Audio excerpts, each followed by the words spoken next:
Hi, I'm Benjamin Victor, and I'm making a proposal for the 9/11 First Responders Memorial in Indio, California.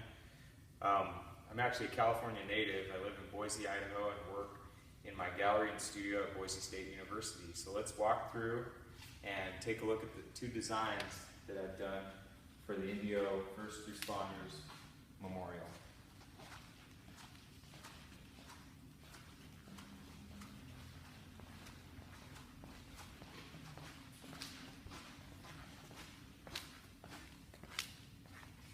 As you can see, I've done a lot of works involving public service and service personnel, from fire to police to military, and I really enjoy the work. I enjoy commemorating and using my talent to commemorate the heroic individuals that put their lives on the line for all of us to have our freedoms and everything we appreciate about life in America.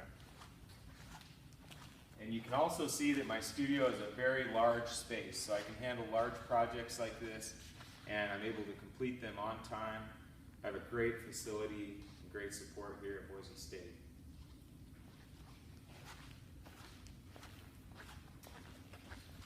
I put a lot of time into the concept and really just thinking about the idea of the first responders and how to best memorialize without leaving out the different members and the different aspects of those who put their lives at risk or lost their lives being first responders in 9/11. Many of them still are having health problems because of it.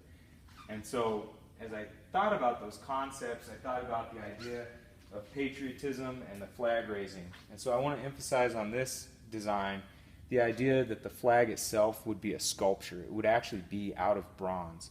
And what immediately will impact the viewer is that piece of the World Trade Center that the city of Indio is so fortunate to have would be what supports the flag. So that powerful idea and concept of the sacrifice that was made at the World Trade Center by the first responders is what supports the flag, what supports our country. That idea that those individuals that put themselves at risk really support the rest of us and our enjoyment of the freedoms and things that we even might take for granted every day. The second thing I would really like you to notice is that as this design moves diagonally upward, it's a very dynamic design. You can see that the rubble here starts and brings the viewer's eye up into the piece and then into relief sculptures of the rescue efforts. And these are famous, iconic images that I've found online that include fire, EMT, and police personnel, even a rescue dog, as they are right in the efforts of first response. And of course the iconic image of the three firefighters and the flag raising. And you can see that as the flagpole heads up the diagonal of the piece, the flag just ebbs out, further bringing your eye back into the design. So this is a very impactful and powerful design, both for the emotive value of people who view the rescue efforts and the relief sculptures, but then also further impact with seeing that iconography of the actual element of the World Trade Center supporting our flag. So bronze and steel would be the materials for this piece, and then perhaps on a concrete pedestal. We can talk with your architect about that. The second design is this wall that masks the curve of the architect's design renderings that were sent to me in the PDF. And the idea was that these two towers, these two pillars, support the piece of the rubble, the piece of steel that you have from the World Trade Center. And that's a powerful concept as well, because that idea is almost like the spirit of the towers are still there, even in this mangled piece of steel. So these towers would be concrete with an end cap of glass on each corner that could be lit up at night. And then on the front of the pillar would be text about the North Tower and the South Tower, and some memorial text memorializing the time and the history of it, so that children can read about it in the future. They would learn and know about these events that happened that maybe they haven't seen. You know, I remember when this all happened, but the younger children, you know, parents can bring and have them really feel feel the history and walk through a living history here in the wall.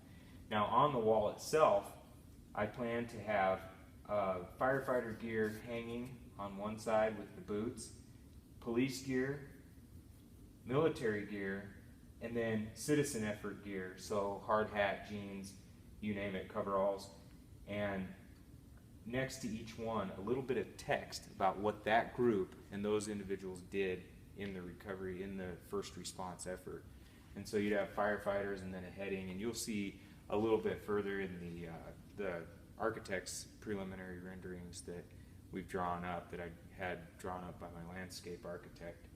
And so the idea here, and in both of these pieces, is really to not leave out any of the first responders, and in this piece to get the idea that the gear and that the duty of self-sacrifice, that these individuals left themselves behind basically for those rescue efforts. So you've got the clothing and gear hanging, but not the person, because they put themselves second as they went out there and put their life on the line for somebody else, to save somebody else and to help with that effort. And so it's a powerful concept, and perhaps the most powerful part would be that when the viewer walks into the piece to read what's on the wall and to look at the detail of the clothing and gear, they would be standing right under that piece of mangled steel from the World Trade Center.